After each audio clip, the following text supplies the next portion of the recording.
Okay, listen, I've been to a lot of weddings, some sweet, some awkward, some where you can tell the couple shouldn't even be together, but everybody's smiling anyway. But this one turned into a whole plot twist in real time. So it's Brad and Janae's wedding. Nice venue, clean setup, white flowers everywhere. Like, they spent money.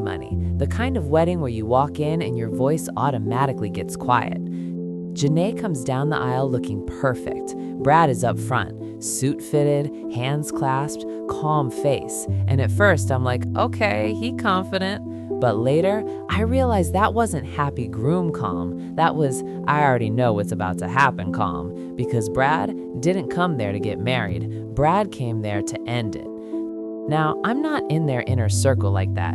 I knew Brad through a friend of mine. We'd been around each other a few times. Brad always seems steady, quiet confidence, the type that listens more than he talks. Janae had that energy where she can talk to anybody. Friendly, bubbly, always laughing, the kind of girl people describe as a vibe, like she could charm a parking ticket away. And I'm not gonna lie, she had everybody fooled. Even at the wedding, hugging people, smiling for pictures, looking like she's living her dream. But I noticed something early, not major, just odd. Her phone was never out of reach. Even when she sat down, it was face down in her lap, and her maid of honor kept hovering close like she was guarding it. Brad, he didn't touch his phone once, didn't need to. He already had what he needed. So the officiant starts talking, the whole love speech, people getting emotional, somebody behind me sniffing like they in a movie. Then it's vow time. Janae goes first, and her vows, they sound like a Pinterest board. You're my best friend, you're my home, I promise forever, and everybody's eating it up. Mom's crying, bridesmaids smiling, cameras clicking, the whole room is doing that aw thing. Then it's Brad's turn. Brad reaches into his jacket, and people expect him to pull out a little vow card. He pulls out a small black remote. And I'm thinking, oh, okay, he about to do a cute slideshow, like those Our Love Story videos. But Brad doesn't smile. He looks at Janae and goes, before I say vows, I need the truth. And Janae's eyes flicker just for a second. Then she laughs like it's a joke. What are you doing? Brad keeps his voice calm, not loud, not shaking. He goes, I'm asking you one time, are you still talking to Kendrick? When I tell you the air changed, it changed. Because when a name gets said at the altar and it's not supposed to be there, that's not confusion, that's exposure.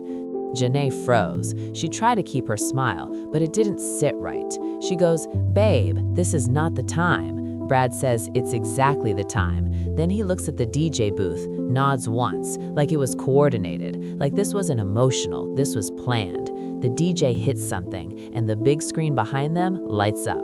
At first, it's just a phone video, shaky camera, nighttime. You can hear a woman laughing, and then the camera shifts. It's Janae, and she's not alone. She's in a car, passenger seat, leaning over the console, hand on somebody's chest, and you hear a man say her name, not baby, not love, her actual name. Then the camera catches his face for like half a second. Kendrick. The whole room gasped at once, like one big group inhale. Janae spins around toward the screen so fast her veil shifts, and she whispers, turn that off. Brad goes, nah, and then he clicks the remote again. New clip, different day. You can tell because she got on different outfit. This one is outside a restaurant. Kendrick is walking Janae to her car. He kisses her on the forehead. She laughs and pushes him playfully like they've been doing that. Somebody behind me goes, oh my God. Janae starts crying immediately, like loud crying, and it would have hit if her face didn't look more panicked than sorry. She reaches for Brad's arm, like she can pull him back into the wedding script. Brad steps away, calm but firm. He goes, don't touch me. Then he looks at the audience and says, this is what I was marrying into. And I'm sitting there like, how did he even get this footage? And that's when he answered it without even trying. Brad says, the crazy part is, I didn't have to go looking. Then he points, just a little gesture, at Janae's maid of honor. And Janae's maid of honor face drops, like she knew this moment was coming. Brad goes, your own people told me. Now the room is buzzing because everybody trying to figure out who snitched. Janae's shaking her head fast like, this is crazy, you're ruining everything. And Brad, no yelling, no drama voice, he just says it real clean. You ruined it. I just stopped pretending. Then he turns back to the screen, and I thought that was it. Like, okay, he showed proof.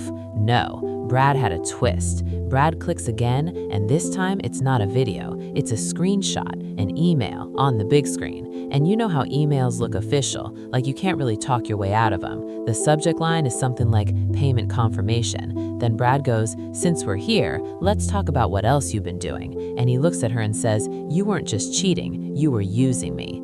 He explained he got a bank alert a week before the wedding, a weird charge. He asked her about it. She said it was wedding stuff. But the email on the screen showed the payment went to Kendrick. Not a vendor, not a florist, Kendrick. And listen, the way people reacted to that, woo! Because cheating is one thing, but when money gets involved, people get quiet a different way. Janae starts stuttering. That's not, I can explain. Brad cuts her off, still calm. He just says, don't.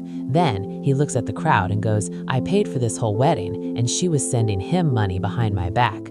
Now Janae's mom rushes forward, mad at Brad. Why would you do this in front of everybody? And Brad hits her with, because she was gonna stand here and do it in front of everybody. That line made people put their heads down, like, yeah. And Kendrick, though, he wasn't even there. That's the part that made it worse. She risked everything for him, and he couldn't even show up. So Brad looks at the officiant and says, we're done. No dramatic speech, no begging, just done. Then he looks at the guests and goes, I'm sorry y'all had to see that, but I'm not starting a marriage off a lie. Janae is crying hard now, but Brad doesn't move. And as he's walking away, he turns back one last time and says, you don't get to marry the version of me that doesn't know. Then he leaves. And what's crazy is, the wedding didn't even end right away. People just standing around like their brains couldn't catch up. Somebody's auntie said, well, the food already paid for, and that's when it hit me. People will watch your life fall apart and still ask where the buffet line starts. But Brad did the one thing most people don't do. He refused to be the last one to find out. All right, I need to hear from y'all. Was Brad right to expose it at the wedding, or should he have handled it behind closed doors? Drop public or private in the comments and tell me why, because I already know this one gonna split the room.